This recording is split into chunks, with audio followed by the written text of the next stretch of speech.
हे दोस्तों नमस्कार। एक बार फिर से स्वागत है आपके अपने यूट्यूब चैनल देव जी के ट्रिक्स में। तो दोस्तों हम यहाँ पर डेली की तरह की हिंदी का फुल टेस्ट आपका यहाँ पर कराया जा रहा है और इस समय कुछ क्लासें आपकी स्पेशल दी जा रही हैं जिसमें से आपकी हिंदी साहित्य और आपकी हिंदी व्याकरण दोनों ही यहाँ पर आपको मिल जाएंगे।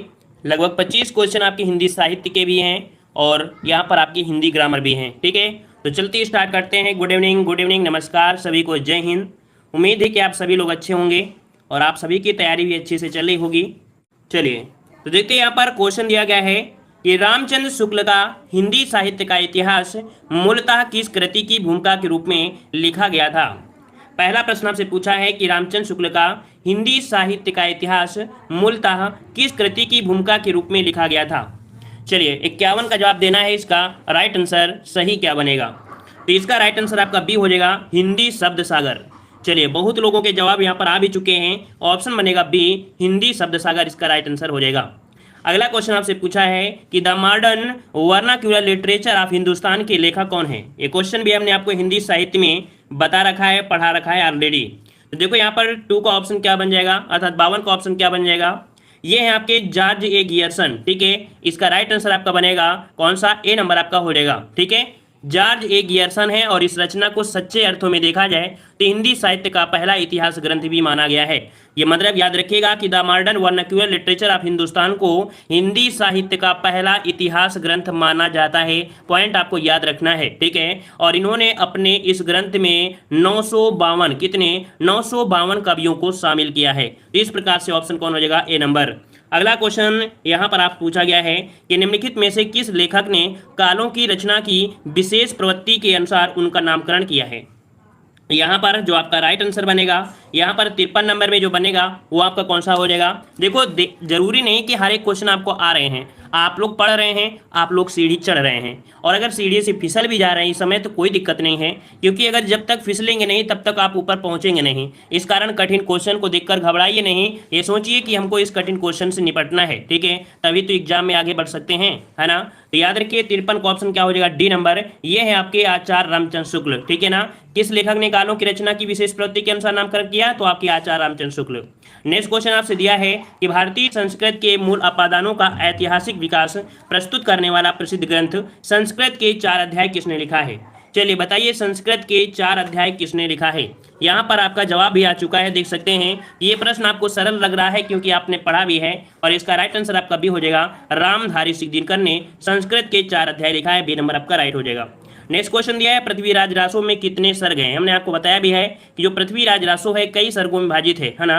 यहाँ पर अगर पूछा गया है तो इसका जवाब क्या हो जाएगा, तो आपका जवाब हो जाएगा यहाँ पर डी नंबर, 69 सर्ग में। कितने, बहुत बड़ा सर्ग है, 69 सर्ग में आपका यह कह सकते हैं। तो इसका राइट आंसर क्या हो जाएगा, ऑप्शन डी हो जाएगा। वैसे देखा जाए तो आपके 68 जो आपके इसके सर्ग हैं उसमें से छंदों का प्रयोग किया गया है। ठीक है, चलिए अगला क्वेश्चन आपसे पूछा गया है, कह दिया विद्यापति किसके दरबारी कवि थे। चलिए बताइए विद्यापति किसके दरबारी कवि थे। यहाँ पर आपका जवाब सही क्या बनेगा, तो यहाँ पर याद रखिएगा 56 का ऑप्शन बन जाएगा बी, आपके कीर्ति सिंह। ठीक है, विद्यापति किसके दरबारी कवि थे, तो आपके ऑप्शन बी हो जाएगा, कीर्ति सिंह के दरबारी कवि थे, है ना। यहाँ पर आपका जवाब हो जाएगा कौन सा, बी नंबर आपका हो जाएगा। ठीक है, अगला क्वेश्चन दिया गया है कि विद्यापति की कौन सी रचना अभी तक संपादित होकर प्रकाशित नहीं हुई है। देख सकते हैं ये संपादित तो हो चुकी है, लिखी जा चुकी है, लेकिन अभी ये प्रकाशित नहीं हुई है। तो ये है आपकी कीर्ति पताका। कौन सी है आपकी, कीर्ति पताका है, इसका राइट आंसर आपका बी हो जाएगा। आपको याद होगा कि हिंदी साहित्य के आदिकाल के जो श्रृंगारी कवि हैं तथा मैथिल कोकिल, है ना, ये आपका जानते होंगे, इनके उपनामों से जाना भी गया है। अभिनय जयदेव, कवि शेखर, मैथिल कोकिल के नाम से विद्यापति को जाना भी जाता है। ठीक है, और ये कीर्ति पताका अभी तक संपादित नहीं हो, मतलब संपादित हो गई है लेकिन प्रकाशित नहीं हुई है। अगला क्वेश्चन दिया है रसखान कवि का वास्तविक नाम क्या है। आपने रसखान का नाम सुना है, इसका वास्तविक नाम पूछा कि इस कवि का वास्तविक नाम क्या है। तो याद रखिए इनका वास्तविक नाम क्या है, तो ऑप्शन आपका यहाँ पर बन जाएगा कौन सा, यहाँ पर बन जाएगा ऑप्शन आपका डी नंबर, सैयद इब्राहिम। कौन, ऑप्शन डी हो जाएगा, सैयद इब्राहिम इनका है। जन्म की बात करते हैं तो इनका जन्म आपका दिल्ली में हुआ था। कब हुआ था, तो 1533 ईस्वी में आपका हुआ था। मृत्यु की बात करते हैं तो 1618 ईस्वी में इनकी मृत्यु हुई थी। इनकी रचनाएं आपकी रसखान की पूछी जाती हैं तो सुजान रसखान, प्रेम वाटिका और आपकी दान लीला और अष्टायाम इनकी प्रसिद्ध आपकी रचनाएं हैं। अगला क्वेश्चन दिया है अद्वैतवाद के अनुसार कहा गया है, अद्वैतवाद के अनुसार कहा गया है कि जीव और ब्रह्मा एक ही है। इसका राइट आंसर आपका बनेगा ए, अद्वैतवाद के अनुसार जीव और ब्रह्मा क्या है, एक हैं। ऑप्शन क्या बन जाएगा, ए नंबर आपका सही हो जाएगा। ठीक है, और अगर पूछे कि अद्वैतवाद के जो प्रवर्तक हैं उन्हें किन्हें माना जाता है, तो अद्वैतवाद के जो संपादक हैं वो आपके शंकराचार्य हैं। शंकराचार्य ने जीव और ब्रह्मा एक ही माना है। नेक्स्ट क्वेश्चन दिया है कि कबीर का हठ योग किस साहित्य से प्रभावित है। याद रखिए, कबीर का एक आपका है हठ योग, और ये जो आपका प्रभावित है किससे है, तो आपके सिद्ध एवं नाथ साहित्य से। किससे है, तो कबीर का हठ योग किससे प्रभावित है, तो सिद्ध एवं नाथ साहित्य से आपका प्रभावित है। याद रखिए, कबीर को आप लोग जानते होंगे, एक भारतीय रहस्यवादी कवि और आपके क्या है, एक संत है। कभी कभी क्वेश्चन पूछा गया है कि कवि कैसे क्या है, तो आपके संत कवि हैं। ठीक है, अगला क्वेश्चन दिया है, निम्नलिखित में से कौन सी पुस्तक जायसी की नहीं है। जायसी की पुस्तक इनमें से कौन सी नहीं है, तो देखो यहाँ पर दिया है पद्मावत, जो कि आपको पता है, आखिरी कलाम भी है, अखरावट भी है, लेकिन मृगावती इनकी नहीं है। जायसी की कौन सी नहीं है, मृगावती। ये है किसकी, तो याद रखिए मृगावती ये इनकी नहीं है, ये आप देख सकते हैं कुतुबन की है। किसकी है, तो आपकी कुतुबन की है, कुतुबन की है आपकी मृगावती। ठीक है, अगला क्वेश्चन दिया है, अहिंसावाद और प्रगतिवाद किस संप्रदाय की देन है।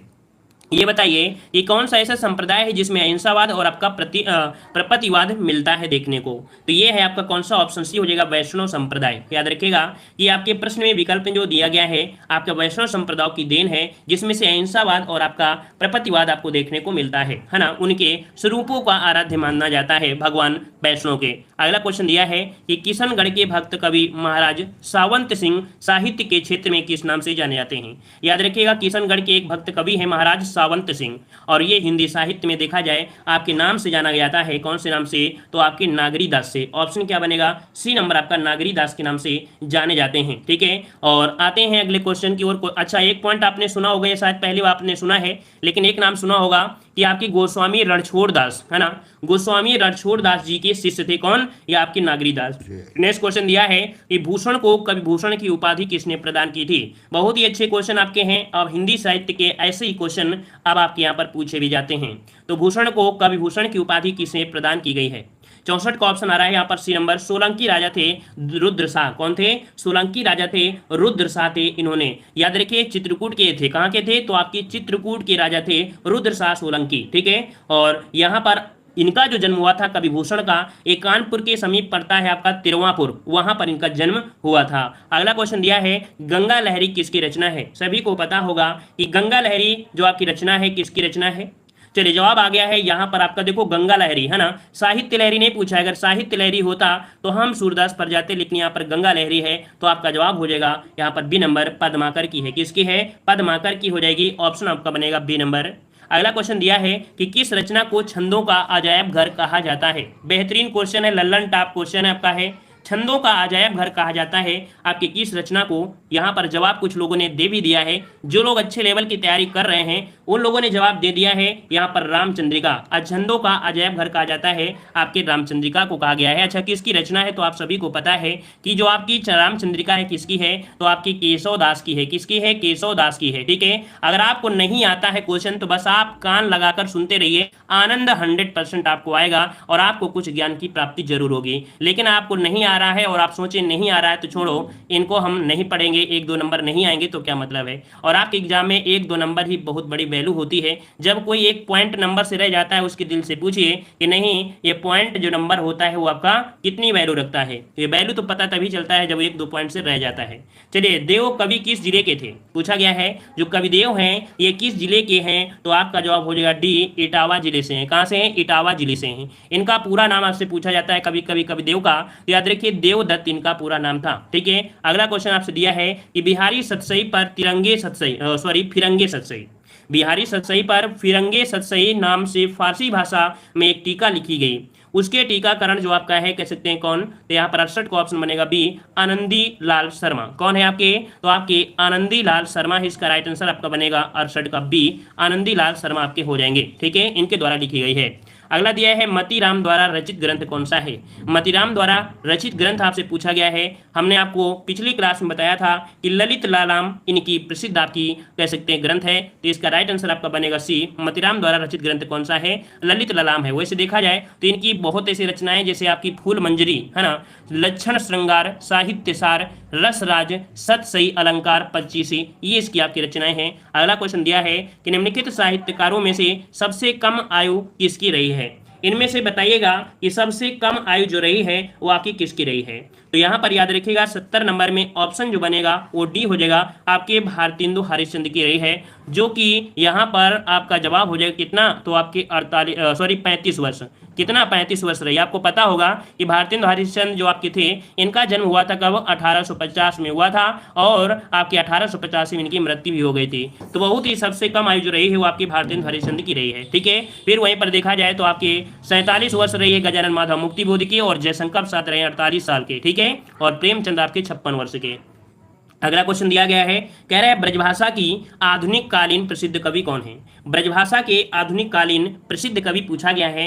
यहाँ पर जवाब हो जाएगा ऑप्शन सी, जगन्नाथ दास रत्नाकर। ये ब्रजभाषा के आधुनिक कालीन प्रसिद्ध कवि आपके हैं। ठीक है, और याद रखिएगा कि ये कवियों में जगन्नाथ जी को मूर्धन्य स्थान भी प्राप्त आपका है, मूर्धन्य स्थान इन्हें दिया गया है। और अगला क्वेश्चन दिया गया है कि अपराजिता के लेखक कौन है।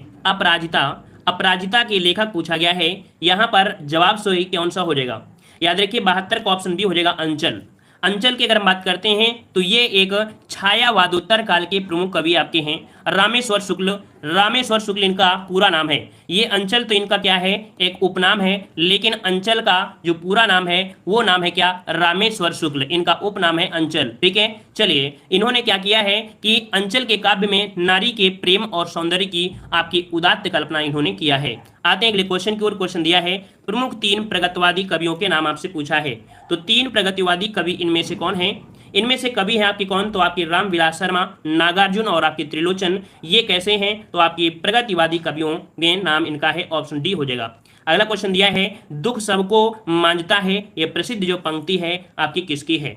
चलिए यहाँ पर जवाब हो जाएगा 74 का ऑप्शन बी, ये है आपके अज्ञेय जी की। ये पंक्ति किसकी है, तो आपके अज्ञेय जी की है। ठीक है, अगला क्वेश्चन दिया है, कह रहा है नवगीत दशक के संपादक कौन है। नवगीत दशक के संपादक आपसे पूछा है।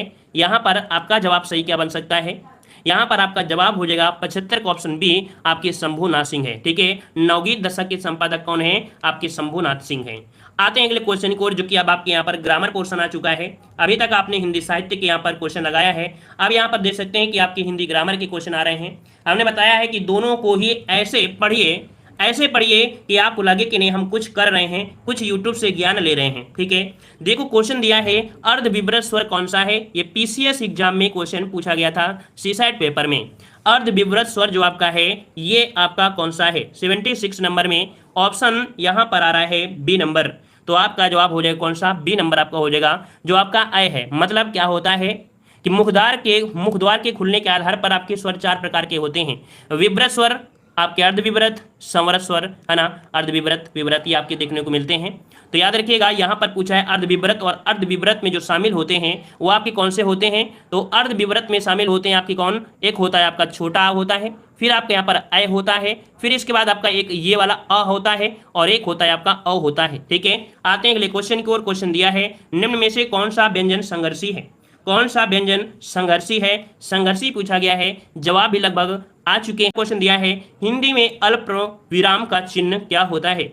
हिंदी में अल्प विराम का चिन्ह पूछा गया है। बहुत ही आईएमपी क्वेश्चन है, और ये क्वेश्चन आपको कंफ्यूज भी कर देता है, लेकिन याद रखिएगा कि अल्प विराम और अर्ध विराम में अंतर, यहाँ पर देखो अल्प विराम है कौन सा, ये है, और अर्ध विराम में क्या होता है, छोटी सी बिंदी ऊपर भी लगी होती है। तो याद रखिए इसका राइट आंसर आपका डी हो जाएगा। अगला क्वेश्चन दिया है, अशुद्ध शब्द इनमें से कौन सा है। अशुद्ध शब्द इनमें से कौन सा है, देखो यहाँ पर दिया है अनसुईया, जवाब सही है। ऐनक यहाँ पर सही है, संशय भी सही है, लेकिन संकट में यहाँ पर जो आपका बिंदी होती है, अगर आपको याद हो कि संकट इस प्रकार से होता है, ना कि आधाना का के साथ होता है, ऑप्शन सी हो जाएगा, अशुद्ध आपका दिया है। अगला है ऊंटों का जा रहा है। याद रखिए जब ऊंट जा रहे होते हैं तो ऊंट के जो मंडली होती है, अर्थात उसे यहाँ बोलते हैं तो काफिला बोलते हैं। क्या, ऊंटों का काफिला जा रहा है, यहाँ पर शब्द क्या भरेंगे, काफिला भरेंगे। ठीक है ना। अगला क्वेश्चन दिया है कि व्यक्ति, वस्तु या स्थान के नाम को क्या कहते हैं।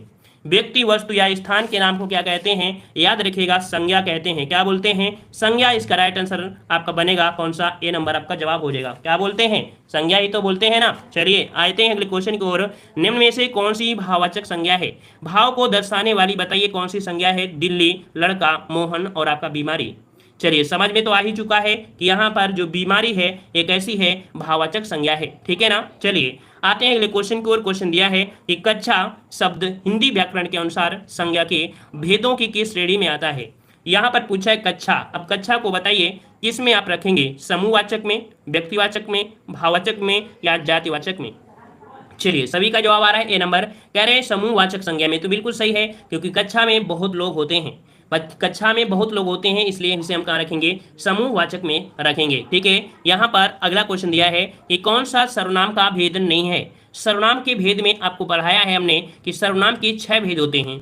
6 भेद में यहाँ पर आपके कह सकते हैं कि आपके पुरुष, निश्चय, अनिश्चय, संबंध, प्रश्नवाचक, निजवाचक होते हैं। अब आपका पता चल गया है कि यहाँ पर 84 का ऑप्शन बी गुणवाचक जो होता है वो आपका विशेषण होता है, ना कि सर्वनाम होते हैं, तो ऑप्शन बी हो जाएगा। नेक्स्ट क्वेश्चन दिया है आपकी सब राह देख रहे हैं। रेखांकित शब्द कौन सा सर्वनाम है। रेखांकित यहाँ पर देख सकते हैं, ये जो आपका दिया है इसमें एक अंडरलाइन है, यही आपकी रेखांकित अर्थात पूछा है आप शब्द क्या है। तो आप शब्द क्या है, यहाँ पर आप शब्द प्रयोग हुआ है किसके लिए, निजवाचक सर्वनाम के लिए, जो कि लगभग जवाब सही आ रहा है। अगला क्वेश्चन दिया है लोभी किस विधि से निर्मित विशेषण है। लोभी, देखो लोभी दिया गया है, हम आपसे अगर ये पूछे कि लोभी दिया है लोभी, तो इसका एक शब्द और निकलेगा लोभ। क्या निकलेगा, लोभ निकलेगा। लोभ से ही तो निर्मित हुआ है, तभी तो लोभी आया है ना, अर्थात लोभ जो है संज्ञा है और इसका विशेषण है आपका लोभी। तो आपका जवाब हो जाएगा ए नंबर, संज्ञा विधि है, ठीक है ना। लोभ क्या है, संज्ञा है, लोभ से बना है लोभी, अर्थात ये संज्ञा से यहाँ पर आपका विधि बन गया, अर्थात विशेषण हो गया, ऑप्शन ए हो जाएगा। अगला क्वेश्चन दिया है सरीखा शब्द में विशेषण क्या है। अगर आप डेली का डेली क्लास लेते होंगे तो आपको क्वेश्चन देखते ही पता चल गया होगा कि इस क्वेश्चन को हमने कई बार सॉल्व कराया है। देखो सरीखा एक गुण को व्यक्त कर रहा है, अर्थात यहाँ पर एक क्या शब्द हो जाएगा, गुणवाचक विशेषण आपका जवाब हो जाएगा। मतलब जिस विशेषण से किसी संज्ञा या सर्वनाम का गुण, दोष, रंग, रूप, आकार, प्रदान, प्रकार, ये सब का बोध होता है, उसे गुणवाचक विशेषण कहते हैं। राइट आंसर आपका बी हो जाएगा। अगला निम्नलिखित में से सकर्मक क्रिया आपको बताना है। सकर्मक क्रिया की पहचान हमने बहुत ही बेहतरीन तरीके से आपको बताया है। अगर आप डेली का डेली आप देखने वाले हैं तो 100% जवाब देंगे। देखो हमने बताया था लिखना, कुछ तो लिख रहा होगा ना, तो ऑप्शन डी हो जाएगा, लिखना ये सकर्मक क्रिया है। प्रणार्थक क्रिया पूछा गया है, गिरना, बोलना, सुनाना और आपका कहना। देखो यहाँ पर ये प्रेशर आपको समझ में आ रहा है, सुनाना, एक कोई व्यक्ति दूसरे से कह रहा है, इसका मतलब यहाँ पर प्रेरणा दी जा रही है, अर्थात यहाँ पर ऑप्शन क्या हो जाएगा, सी हो जाएगा। अगला क्वेश्चन आपसे दिया गया है कि वह काम नहीं करता वाक्य में अव्यय पद कौन सा है। वह काम नहीं करता है। अगर हम आपसे पूछे, अब अगर हम आपसे पूछे कि वह काम करता है ना, वह काम करता है, तो भी सही है, लेकिन नहीं शब्द आपको लगा दिया है, यही क्या है, यही है इसका अव्यय, जो कि क्वेश्चन को रूप बदल दिया है, लेकिन अगर इसका यूज ना करते तब भी आपका जवाब सही होता। इस कारण से ऑप्शन सी नहीं शब्द आपका अव्यय हो जाएगा। अगला क्वेश्चन दिया है निम्नलिखित वाक्य में रेखांकित किए हुए भाग में कौन सा पदबंध है। यहाँ पर देखो मेरे गांव के चारों ओर जंगल ही जंगल है। यहाँ पर देखो इतने में आपसे पूछा गया है, इतने में, है ना, और आपको हमने पहचान भी बताया है कि यहाँ पर चारों ओर भी दिया गया है, चारों ओर आपकी क्रिया विशेषण आपका हो जाएगा, क्या हो जाएगा, क्रिया विशेषण आपका हो जाएगा। कुल मिला के देखा जाए तो वाक्य में मेरे गांव के चारों ओर में क्रिया विशेषण है, वे पदबंध जो वाक्य में क्रिया विशेषण मतलब क्रिया की विशेषता बतलाने वाले होते हैं, है ना, का कार्य करते उन्हें क्रिया विशेषण कहते हैं। ठीक है, आते हैं अगले क्वेश्चन को। क्वेश्चन दिया है कि भगवान शब्द का स्त्रीलिंग आपको बताना है। भगवान का स्त्रीलिंग आपको बताना है, भगवान का स्त्रीलिंग क्या हो जाएगा। चलिए भगवान का स्त्रीलिंग, काफी लोगों ने जवाब बिल्कुल सही दिया है। भगवान का स्त्रीलिंग होता है, यहाँ पर ऑप्शन लॉक कर देते हैं, भगवती होता है। ए नंबर आपका जवाब राइट हो जाएगा, भगवती हो जाएगा। अगला क्वेश्चन आपसे दिया गया है गौ शब्द का वचन पहचानना है। गौ शब्द का वचन क्या होता है। गौ शब्द एक वचन का है ना, गौ शब्द क्या है, ये है आपका एक वचन है। इसका राइट आंसर आपका बी हो जाएगा, जिसका आशय गाय है। गौ मतलब गाय होता है ना, और गाँव का या गाय का जो गाँव होता है, गाँव का वचन क्या होता है, बहुवचन। गाँव का बहुवचन होता है गौवें, क्या होता है, गाँव का बहुवचन होता है गौवें होता है। ठीक है, अगला क्वेश्चन दिया है कि तुम बैठो मैं अभी आया, इस वाक्य में प्रयुक्त काल कौन सा है। तुम बैठो मैं अभी आया, इसमें पूछा है प्रयुक्त काल कौन सा है, काल कौन सा है। तो देखो यहाँ पर अभी की बात हो रही है, मतलब आपका जवाब हो जाएगा बी, वर्तमान काल इसका राइट आंसर हो जाएगा। ठीक है, नेक्स्ट क्वेश्चन दिया है कि राजा सेवक को कम्बल देता है, वाक्य में रेखांकित पद आपको बताना है। हमने आपको बताया है कि जब भी कभी भी देने की बात होती है, जब भी कभी किसी को देने की बात होती है, वहां पर हमेशा भाव प्रदान होता है संप्रदान का। तो आपका जवाब ए नंबर राइट हो जाएगा। नेक्स्ट क्वेश्चन दिया है, शिक्षक ने पाठ पढ़ाया किस कारक का प्रयोग है? शिक्षक ने पाठ पढ़ाया, देखो किसने पढ़ाया? शिक्षक ने पढ़ाया है ना, मतलब जो शिक्षक है इसमें क्या कार्य कर रहा है? एक कर्ता का कार्य कर रहा है। किसका कर रहा है? कर्ता ने, है ना। किसने? ने। किसने? शिक्षक ने। तो आपका जवाब बी राइट हो जाएगा। क्लियर है ना? सभी कुछ समझ में आ रहा है? समझ में आ रहा है तो एक बार थम्स अप करिए, और पसंद आ रहा है तो वीडियो को लाइक भी करते चलिए, ठीक है। अगला क्वेश्चन है, दीठ का तत्सम रूप बताना है। चलिए, बहुत ज्यादा हमने पढ़ाया है तत्सम। दीठ का तत्सम होता है दृष्टि। क्या होती है? दृष्टि होती है, जो कि राइट आंसर आपका डी हो जाएगा, दृष्टि। नेक्स्ट क्वेश्चन दिया है, दर्शन का तद्भव शब्द क्या होता है? दर्शन जो कि एक तत्सम शब्द है, इसका पूछा है कि तद्भव क्या होता है, और तद्भव होते हैं संस्कृत के बिगड़े हुए शब्द, जो कि आपको बिगाड़ दिया जाए तो दर्शन इस प्रकार से आपका तद्भव हो जाएगा बी नंबर। नेक्स्ट क्वेश्चन दिया है, निर्गुण शब्द में उपसर्ग कौन सा है? निर्गुण में उपसर्ग पूछा गया है, और निर्गुण में अगर आप निकालते हैं तो हमेशा आपको एक पॉइंट मिला होगा, क्या? जैसे निर्वास, निर्भय, निर्वाह, निर्दोष, इन सब का उपसर्ग होता है निर। तो आपका जवाब क्या हो जाएगा? सी नंबर आपका जवाब बिल्कुल राइट हो जाएगा। चलिए आते हैं अगले क्वेश्चन को, और क्वेश्चन दिया है, गौरव शब्द किस तद्धित प्रत्यय के योग से बना है? देखो, गौरव शब्द किस तद्धित प्रत्यय से बना है? देखो, तद्धित प्रत्यय आपका नाम आया है तो याद रखिएगा कि तद्धित प्रत्यय वे प्रत्यय होते हैं जो क्रिया से भिन्न अर्थात विशेषण संज्ञा के अंत में लगाए जाते हैं। किसमें? विशेषण संज्ञा के अंत में लगाए जाते हैं, उन्हें तद्धित प्रत्यय कहते हैं। तो आपका जवाब क्या हो जाएगा? ए नंबर। यहाँ पर आपका आ हो जाएगा, ठीक है ना। चलिए आते हैं अगले क्वेश्चन को, और क्वेश्चन दिया है कि अनुरक्ति का विलोम शब्द क्या होता है? जो लोग पहली बार आए हैं, चैनल को जरूर सब्सक्राइब करिए, ताकि अगर किसी प्रकार की समय श्रेणी में कोई भी परिवर्तन होता है, ठीक है, कोई भी अगर समय श्रेणी में कोई भी परिवर्तन होता है तो आपको उस परिवर्तन का पता भी चले, ठीक है, और जो भी नई क्लास होती है तो उसका लाभ भी आप उठा पाएं, ठीक है। तो लाइक शेयर जरूर करिए, ठीक है, और चैनल को जरूर सब्सक्राइब करें। यहाँ पर अनुरक्ति का विलोम पूछा गया है। अनुरक्ति का विलोम होता है विरक्ति होता है। यहाँ पर आपका जवाब क्या हो जाएगा? तो ऑप्शन बनेगा यहाँ पर आपका कौन सा? यहाँ पर आपका बी हो जाएगा। नेक्स्ट क्वेश्चन दिया है कि तिमिर का विलोम शब्द क्या होता है? चलिए बताइए, तिमिर का विलोम, तिमिर मतलब होता क्या है? तिमिर का यहाँ पर बताना है जल्दी से। चलिए, यहाँ पर आ गया है आपका आलोक। देखो, तिमिर मतलब होता है क्या? अंधेरा होता है, ठीक है ना। और इसका अगर विलोम पूछा है तो आपका आलोक हो जाएगा, मतलब यहाँ पर प्रकाश। तो आपका जवाब क्या हो जाएगा? बी आपका जवाब राइट हो जाएगा, ठीक है। अगला क्वेश्चन दिया है, निम्नलिखित में से एक शब्द आम का पर्यायवाची नहीं है। देखो, यहाँ पर दिया है आम का पर्यायवाची। आम के पर्यायवाची में अगर आप देख पाएंगे कि अतिसौरभ और सहकार और रसाल, ये आम के पर्यायवाची हैं। बल्कि यहाँ पर दिया है अंबु। अंबु पर्यायवाची इसका नहीं होता है, होता किसका है? चलिए, अगर किसी को पता हो तो जल्दी से कमेंट करिए कि अंबु का पर्यायवाची क्या होता है। चलिए बताइए, अंबु पर्यायवाची किसका होता है? जवाब आ गया है जल का होता है। जवाब बिल्कुल सही है, अंबु आपका जवाब हो जाएगा। अंबु होता है किसका? जल का होता है। नेक्स्ट क्वेश्चन दिया गया है कि नौका का निम्न विकल्पों में से सही पर्यायवाची शब्द चुनिए। नौका का निम्न विकल्पों में से सही पर्यायवाची शब्द चुनना है।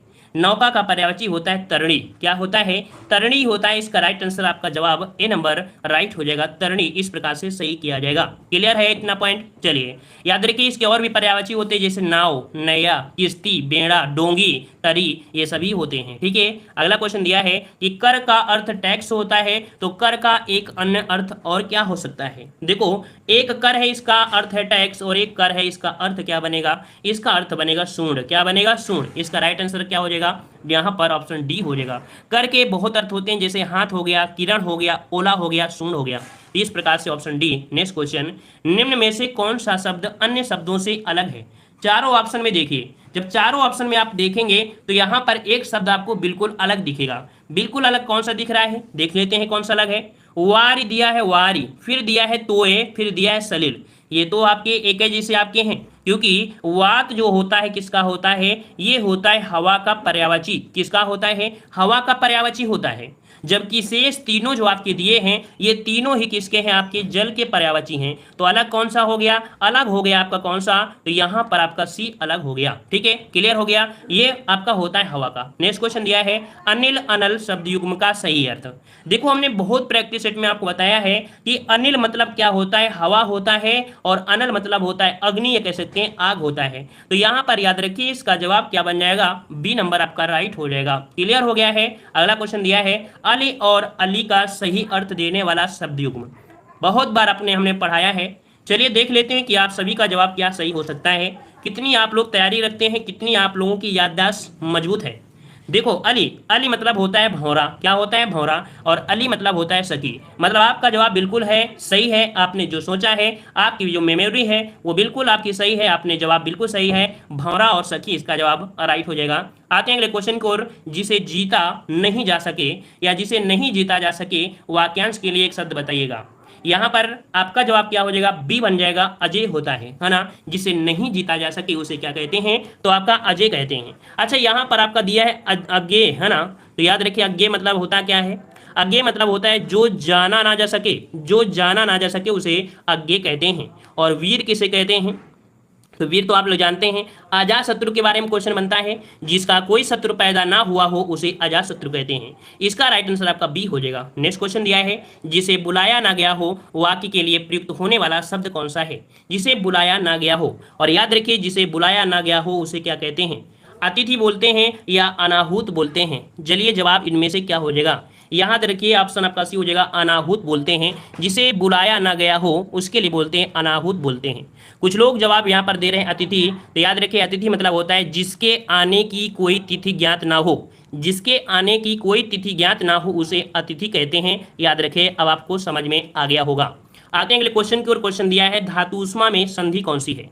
जैसे ही आपके पास संधि मिले तो आप इसे तोड़ दीजिए, तोड़ेंगे तो क्या बनेगा, यहाँ पर एक शब्द निकलेगा धातु और साथ में निकलेगा ऊष्मा। क्या निकलेगा, ऊष्मा निकलेगा। तो आपने यहाँ पर देखा कि धातु धन ऊष्मा अर्थात धातु ऊष्मा है, तो यहाँ पर ऑप्शन क्या हो रहा है, दीर्घ संधि हो रही है। ऑप्शन यहाँ पर आपका सी जवाब हो जाएगा, जैसे लघुर में, सिंधुर में, वधुत्सव, साधु ऊर्जा। ठीक है, चलिए आते हैं अगले क्वेश्चन की ओर। पवन शब्द में कौन सी संधि है। हमेशा और पूछा जाने वाला प्रश्न आपका है पवन।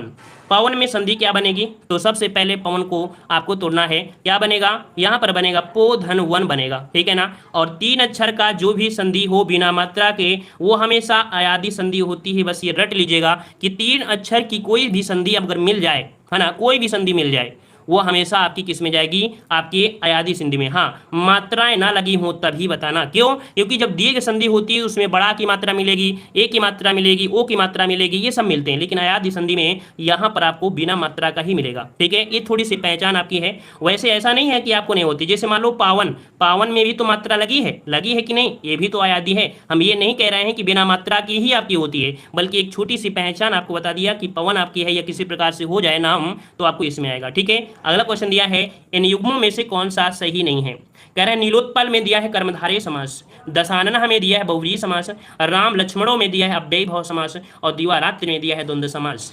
आपने बिल्कुल सही चुना है। देखो यहाँ पर राम और लक्ष्मण यहाँ पर होना चाहिए द्वंद्व समास, बल्कि दिया है अव्ययी भाव समास, तो ऑप्शन सी नंबर यहाँ पर आपका गलत हो गया। अगला क्वेश्चन दिया है, धनंजय में समास कौन सा है।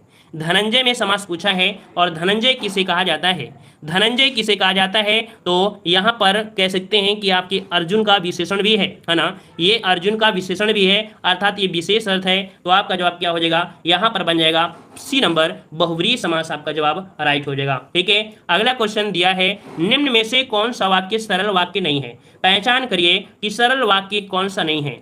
हमने आपको बताया है कि आपके सरल वाक्य, संयुक्त वाक्य और मिश्र वाक्य, इनमें से सरल वाक्य वो होता है जिस वाक्य में केवल एक ही उद्देश्य हो और एक ही विधेय हो, वहां होता है सरल वाक्य। जैसे कि यहाँ पर आपका जवाब आ चुका है, हम लॉक करते हैं ऑप्शन यहाँ पर कौन सा है।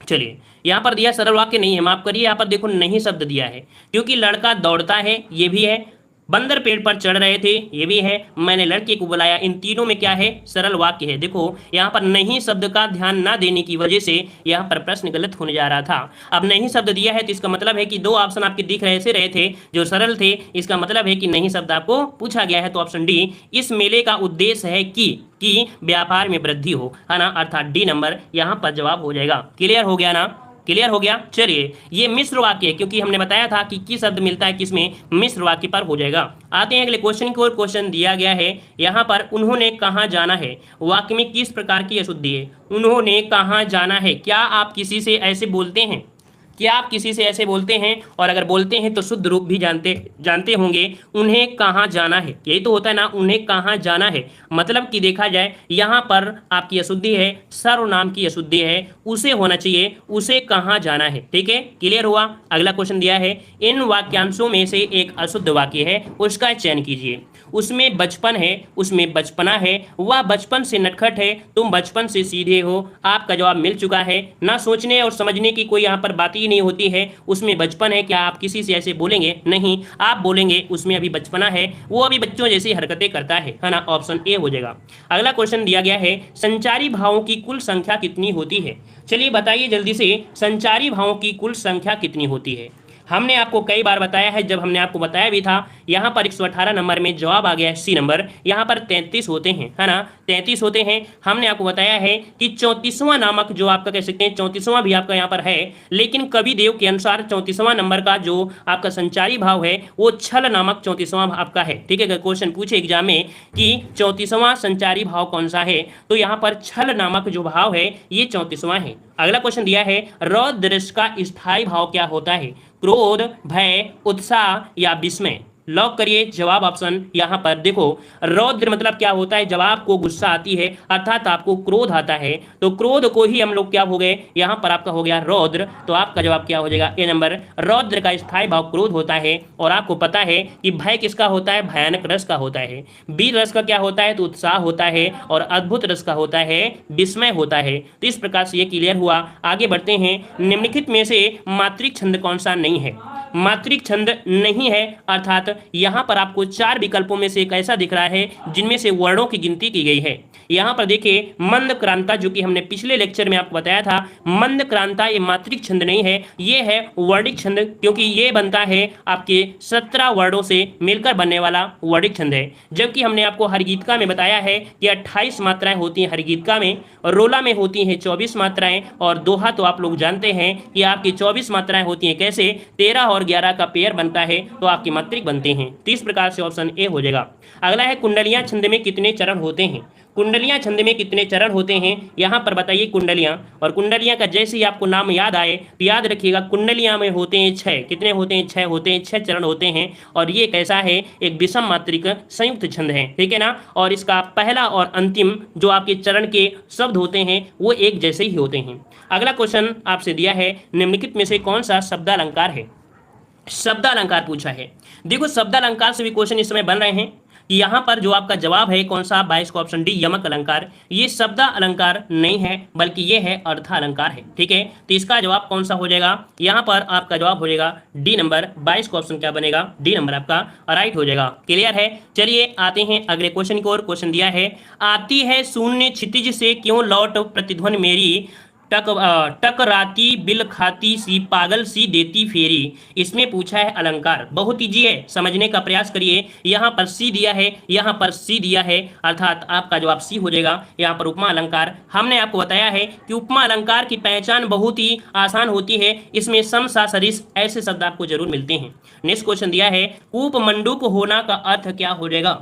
कूप मंडूक होना मतलब क्या होता है? कूप मतलब होता है कुआं, मंडूक मतलब होता है मेढक, अर्थात कुएं का मेढक, है ना। और कुएं का जो मेढक होता है उसको दुनिया बहुत ने पता होती है, मतलब उसको सीमित ज्ञान होता है, सीमित अनुभव होता है। तो ऑप्शन क्या हो जाएगा, डी नंबर आपका राइट हो जाएगा। अगला क्वेश्चन दिया है कि अत्याचार का फल अच्छा नहीं है।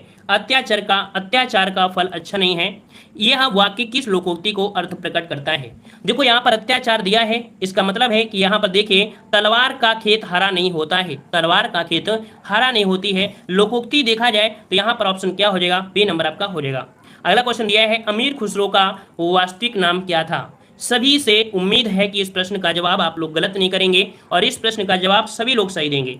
चलिए देख लेते हैं इस प्रश्न का जवाब यहाँ पर दे रहे हैं, जो कि हमने लगभग प्रैक्टिस सेट में आपको बता भी दिया है। और याद रखिए, जिस दिन आप एग्जाम में बैठोगे तो इस टेस्ट सीरीज से इतने क्वेश्चन मिलेंगे कि आप कहोगे कि सर ने जो बताया है क्या इन्होंने पेपर लीक कर दिया है, या पेपर के आयोग वाले से क्या मिले हुए हैं, या इनका किसी से कनेक्शन है। तो ऐसा कुछ नहीं है। हम इतनी बार हिंदी पढ़ा देते हैं, इतनी क्लासें हिंदी की देते हैं कि 100% 100% आपको वहीं से मिलेगा। यहाँ पर पेपर लीक वाला कोई ऑप्शन नहीं है, ठीक है। तो याद रखिए इस प्रश्न का जवाब हो जाएगा 26 का ऑप्शन यहाँ पर बन गया है सी, अबुल हसन था, ठीक है, अबुल हसन हो जाएगा। और अगला क्वेश्चन दिया है निम्नलिखित में से कौन अष्टछाप का कवि है।